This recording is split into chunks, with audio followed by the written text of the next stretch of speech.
täna siis kasutame uut tunda, mis on Venemaal väga levinud kummiga taldrikund. Rakendame kala otsa. Siin teeme nüüd aktiivset püüki.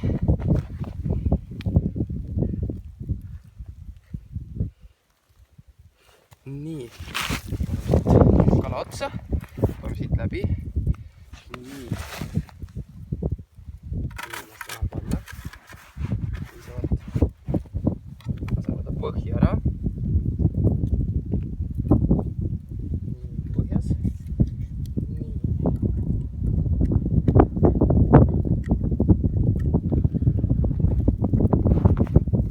Paneme põhjast ka mingi 5 tiiru, 1, 2, 3, 4, 5. Veel mõned. Nii. On ta nüüd ujub ilusti, paneme veel mõned. Oleks piisavalt. Nii, nüüd paneme selle siit läbi. Nii, ja mis sellel on omapärane, on see, et siin on kumm. Mille me tõmbame siia ülesse.